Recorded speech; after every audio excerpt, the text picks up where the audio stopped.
ఓం నమో భగవతే వాసుదేవాయ. మళ్ళీ మీ శ్రీనివాస్ మీ ముందుకు వచ్చేసారండి. మనము భగవద్గీతలోని అన్ని అధ్యాయాలకు సంబంధించి ఫలశ్రుతి కథలు చెప్పుకున్నాం కదండి.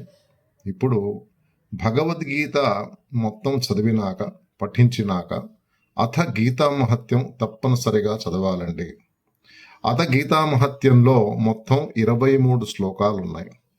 ధరాదేవి అడిగిన ప్రశ్నలకు శ్రీ మహావిష్ణువు ఇచ్చిన సమాధానాలే ఈ శ్లోకాల్లో పొందుపరచబడ్డాయండి.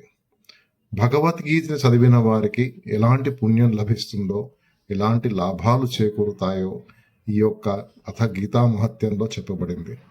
మరి మనం గీతామహత్యంలో శ్లోకాలు పఠించుకుందామా? ఓం నమో భగవతే గీతామహత్యం. ధరోవాచ భగవన్ పరమేశాన భక్తిరవ్యభిచారిణి ప్రారబ్ధం భుజ్యమానస్య కథం భవతి హే ప్రభో. ధరాదేవి శ్రీ మహావిష్ణువుని ఇట్లు ప్రశ్నించను. ఓ దేవదేవ, పరమేశ్వర, ప్రభు, ప్రారబ్ధము అనుభవించు వారికి స్థిరమైన భక్తి ఎట్లు కలుగును? విష్ణురువాచ ప్రారబ్ధం భుజ్యమానోపి గీతాభ్యాసరత సదా సముక్తస్స సుఖీ లోకే కర్మనానోపలిప్యతే. శ్రీ మహావిష్ణువు ఇట్లు చెప్పాడు. ఓ భూదేవి, ప్రారబ్ధము అనుభవించుచున్నను ఎవడు ప్రత్యహం భగవద్గీత అధ్యాయం సలుపునో అట్టివాడు కర్మలచే అంటబడక ముక్తుడై ఇహలోకమున సుఖముగా ఉండును. మహాపాపాది పాపాని గీతాధ్యానం కరోతి చత్ క్వచిత్ స్పర్శం న కుర్వంతి నలినీ దశమాంభస. తామరపత్రమును నీరంటనట్లు భగవద్గీత అధ్యాయం సలుపు వారికి ఎటువంటి పాపములు అంటకుండును. గీతాయా పుస్తకం యత్ర యత్ర పాఠ ప్రవర్తతే తత్ర సర్వాణి తీర్థాని ప్రయాగాదీని తత్ర వై. భగవద్గీత గ్రంథము ఎచ్చట పారాయణం ఉనర్చబడుచుండునో అచ్చట ప్రయాగాది సమస్త తీర్థములు ఉండును. సర్వదేవాశ్చ ఋషయో యోగిన పన్నగాశ్చయే గోపాలా గోపికా వాపి నారదోద్ధవ పార్షదై సహ యోజాయతే శీఘ్రం ఎత్ర గీతా ప్రవర్తతే. గీతాపారాయణం జరుపు చోటునకు సకల దేవతలు, మునులు, యోగులు, నాగులు, గోపాలురు, గోపికలు, పార్షదులైన నారద ఉద్ధవాదులు వచ్చి సాయపడుదురు. ఎత్ర గీతా విచారశ్చ పఠనం పాఠనం శ్రుతం తత్రహం నిశ్చితం పృథ్వీ నివసామి సదైవహి. ఓ స్థిరాదేవి, గీతను గూర్చిన పఠనము, విచారణ, బోధన, శ్రవణము ఎచ్చట జరుగునో అచ్చట నేను ఎల్లప్పుడూ నివసింతును. గీతాశ్రయోహం తిష్టామి గీతా మేచోత్తమం గృహం గీతా జ్ఞానముపాశ్రిత్య త్రిన్లోకాన్ పాలయామ్యహం. నేను గీతా గ్రంథమును ఆశ్రయించుకొని ఉంటిని. గీతయే నా నివాస మందిరము. గీతా జ్ఞానముతోనే నేను ముల్లోకములు పాలించుచున్నాను.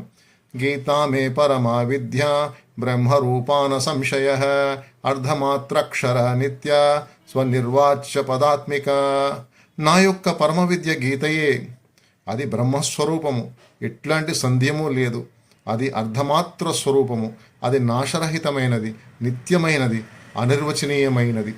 చిదానందేన కృష్ణేన ప్రోక్తా సముఖతోర్జునం వేదత్రయ పరానంద తత్వార్థ జ్ఞానమాంజస. సచిదానంద స్వరూపుడకు శ్రీకృష్ణ భగవాను చేయి భగవద్గీత స్వయముగా అర్జునునకు బోధింపబడినది. ఇది వేదసారము, పరమానంద రూపము. ఆశ్రయించిన వారికి తత్వజ్ఞానమును అందించును.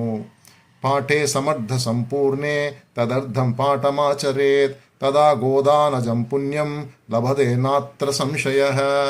భగవద్గీతను శాంతము పఠింపలేని వారు సగభాగమైన చదవవలెను. అట్లు చదివిన వారికి గోదాన ఫలము సాటియగు పుణ్యఫలము లభించును, సందేహము లేదు.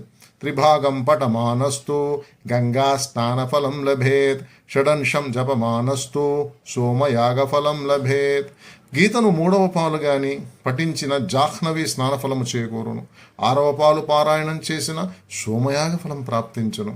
ఏకధ్యాయం తు యో నిత్యం పఠయే భక్తి సంయుత రుద్రలోకమవాప్నోతి గణో భూత్వా వసేచ్చిరం.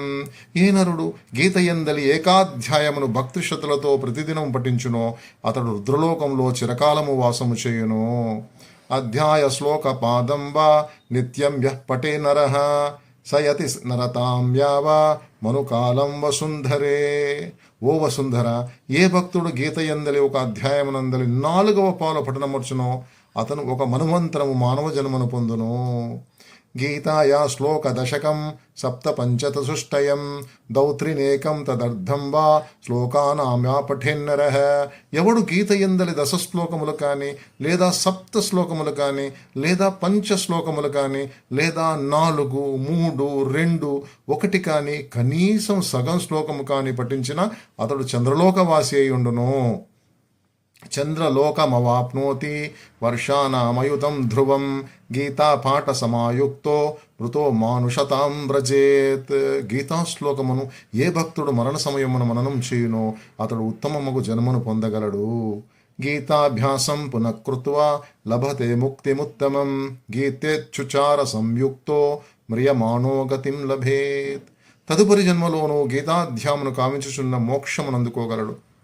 అవసాన కాలములో గీతానాం ఉచ్చరించుచు ప్రాణం విడుచువాడు సద్గతిని పొందును. గీతార్థశ్రవణాసక్తో మహాపాపయుతోపివ వైకుంఠం సమవాప్నోతి విష్ణునా సహ మోదతే. అనేక పాపకృత్యములు చేసిన వాడైనను భగవద్గీతను శ్రవణము చేసిన వైకుంఠ ప్రాప్తి కలుగును. గీతార్థం ధ్యాయతే నిత్యం కృత్వా కర్మాణి భూరిశః జీవన్ముక్త సవిజ్ఞేయో దేహాంతే పరమం పదం. ఎవడు గీతార్థమును నిత్యము చింతన చేయునో అతడు జీవన్ముక్తుడగునని చెప్పబడెను. దేహానంతరము పరమపదమును పొందును. గీతామాశ్రిత్య బహవో బుభుజో జనకాదయః నిర్ధూత కల్మషాలోకే గీతాయతః పరం పదం. ఈ లోకమున గీతను ఆశ్రయించిన జనకాదులు వంటి రాజులు పాపరహితులై పరమాత్మను చేరగలిగిరి. గీతాయా పఠనం కృత్వా మహత్యం నైవ యః పఠేత్ వృధా పాఠో భవేత్ తస్య శ్రమ ఏవ హ్యుదాహృతః. భగవద్గీతను పఠించిన పిదప గీతా మహత్యమును పఠింపనిచో ఆ పారాయణము వ్యర్థమగును. అట్టి గీతాపఠనము శ్రమ మాత్రమని తెలియనది. ఏతాన్మాహత్య సంయుక్తం గీతాభ్యాసం కరోతి యః స తత్ఫలమవాప్నోతి దుర్లభం గతిమాప్నుయాత్. గీతా మహత్యము తోడ గీతను పారాయణం చేయువాడు ముందు తెలిపిన ఫలమును పొంది దుర్లభమగు మోక్షమును పొందగలడు. మహాత్మా మే తద్గీతాయ మాయా ప్రోక్తం సనాతనం గీతాంత్య చ పఠేధ్యస్తు యదుక్తం తత్ఫలం లభేత్. సూతుడు, ఓ శౌనకాది మహామునులారా, ఇట్టి సనాతన రూపమైన గీతామహత్యము మీకు తెలిపితిని అని చెప్పి దీనిని పారాయణానంతరం ఎవడు పఠించునో అతడు ముందు తెలిపిన మహత్తర ఫలములు పొందును అనెను. ఇది శ్రీ వరాహ పురాణే గీతామహత్యం సంపూర్ణం. ఓం తత్సత్. శ్రీకృష్ణ పరబ్రహ్మార్పణమస్తు. భగవద్గీత చదవడం, అర్థం చేసుకోవడం ద్వారా మనిషిలో ఒక సత్ప్రవర్తన, ఒక కార్యసిద్ధి, కర్తవ్య నిర్వహణ, సహాయ గుణము ఏమండి ఇలాంటి మంచి గుణాలని పెంపొందుతాయండి. అలాగే రాగద్వేషాలకు అతీతంగా ఉండడం, మానవులందు సమబుద్ధి చూపించడం కూడా మంచి గుణాలు ప్రోత్సహిస్తుందండి భగవద్గీత చదవడం ద్వారా. ఇదే కాకుండా భగవద్గీత చదవడం ద్వారా మరి ఒక ఉపయోగము, మనిషిలో దైవీ సంపత్ గుణాలు పెంపొందుతాయండి. అసురీ సంపత్ గుణాలని పారదోలుతాయండి. అందుకే మనం అందరం కూడా భగవద్గీతను, పిల్లలందరూ కూడా భగవద్గీతను చక్కగా చదివి భక్తి శ్రద్ధలతో చదవాలండి. ప్రతి శ్లోకాన్ని అర్థం చేసుకోవాలండి. అర్థం చేసుకొని దాని యొక్క గొప్పతనాన్ని, దాని ద్వారా ఏమవుతుందంటే వ్యక్తిత్వ వికాసం కూడా పెంపొందుతుందండి. భగవద్గీత చదవడం ద్వారా హ్యూమన్ రిసోర్సెస్ డెవలప్మెంట్, వ్యక్తిత్వ వికాసం కూడా అందరిలో డెవలప్మెంట్ అవుతుంది. అలాగే మనం సమాజంలో ఒక సముచిత స్థానాన్ని పొందగలుగుతామండి భగవద్గీత చదవడం ద్వారా. అలాగే మన సనాతన ధర్మాన్ని కూడా రక్షించే బాధ్యత మనందరి మీద కూడా ఉంది. కాబట్టి భగవద్గీతని అందరం చదువుదాము. ప్రతి మనిషిలో మార్పు వస్తుందండి చదవడం ద్వారా. అందరూ మంచి ఉన్నత స్థితికి వస్తారు, ధర్మాన్ని కాపాడుతారు. ధర్మబద్ధంగా అందరం కూడా బతుకుతామండి. ధర్మో రక్షతి రక్షిత. ధర్మాన్ని మనం రక్షిస్తే ధర్మం మనం రక్షిస్తుంది అని పెద్దలు చెప్తారు కదండి. ఓం నమో భగవతే వాసుదేవాయ. అలాగే అందరికీ నా యొక్క విన్నపము, నా వీడియోని మీరు అందరూ కూడా ప్రోత్సహిస్తున్నారు. ఎవరైతే సబ్స్క్రైబ్ చేసుకున్నారో అందరికీ హృదయపూర్వక ధన్యవాదాలు. అలాగే సబ్స్క్రైబ్ చేసుకునే వాళ్ళు కూడా నా వీడియోస్ని, నా ఛానల్ని సబ్స్క్రైబ్ చేయండి. నన్ను ప్రోత్సహించండి. ఇంకా మంచి మంచి సబ్జెక్ట్స్తో కూడా వీడియో చేస్తాను. భగవద్గీత అనేది మనందరం కూడా చదవాలండి. ప్రతి ఒక్కరితోని చదివిద్దాం, మనం చదువుదామండి. ఓం నమో భగవతే వాసుదేవాయ.